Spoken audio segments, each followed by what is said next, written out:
करेंगे महाभारत काल की। महाभारत बहुत विनाशकारी युद्ध था जो लगभग 18 दिन चला। महाभारत काल में एक पात्र आता है शिखंडी। आज हम शिखंडी के विषय में कुछ अपने विचार आपके सामने रखना चाहेंगे।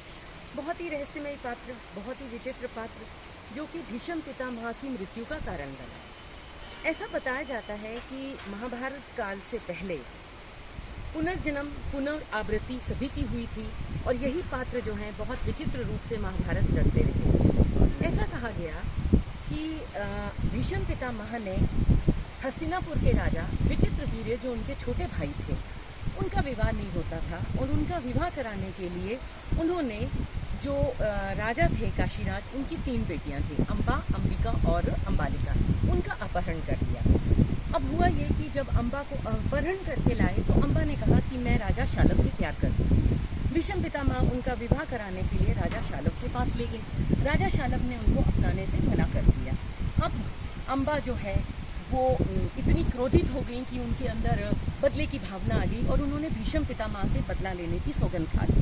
भीष्म पितामह जिनको कि हमेशा ऐसा वरदान मिला था कि उनकी कभी मृत्यु नहीं होगी, अब हुआ क्या कि अम्बा का पुनः जन्म होता है और वो राजा द्रुपद के घर में जन्म लेती हैं। राजा द्रुपद के घर में तो वो एक स्त्री रूप में पैदा होती हैं, लेकिन उनके शरीर में कुछ टाइम के बाद कुछ विचित्र परिवर्तन होते हैं और वो पुरुष बन जाती हैं।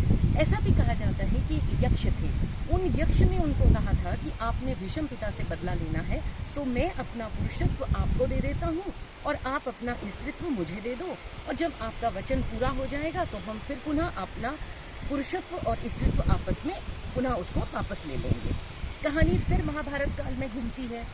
अब जो ये शिखंडी हैं ये बड़ी हो जाती हैं, इनका विवाह भी होता है, लेकिन चूंकि ये कन्या थी ये विवाह करके भी अपना घर नहीं बसा पाती हैं।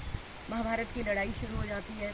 भीष्म पितामह उन जो तीर हैं उनकी शैया पे बैठे हैं। दुर्योधन अब शिखंडी को अपनी ढाल बनाते हैं और इसके पीछे भी कृष्ण भगवान का ही हाथ था। भीष्म पितामह के सामने शिखंडी आते हैं और वो तीरों की वर्षा शुरू कर देते हैं। इस बीच क्या होता है कि जो दुर्योधन थे उन्होंने अश्वत्थामा को अपना सेनापति बनाया और इन सब ने मिलकर ही भीष्म पिता को भी पराजित किया। उनकी मृत्यु हो जाती है और अश्वत्थामा शिखंडी का वध कर देते हैं सोई हुई अवस्था में। बहुत छोटी सी कहानी है। मैसेज मेरा ये है कि कर्मा थ्योरी जो है वो होती है। कई बार हमारे परिवार में जब एक्सटेंशन होती है, कुछ सदस्य ऐसे आ जाते हैं परिवार के अंदर, या तो उनका पुनर्जन्म हुआ होता है या जिन लोगों को हम चाहते हैं कि हम अपने परिवार में ही नहीं पसंद करते हैं, वैसे ही व्यक्तियों की पुनरावृत्ति हमारे परिवार में हो जाती है और हम देखते हैं कि धीरे धीरे कर्मा थ्योरी जो है हम पर हावी होती है और एक दिन शिखंडी की तरह हम भी प्रस्त हो जाते हैं।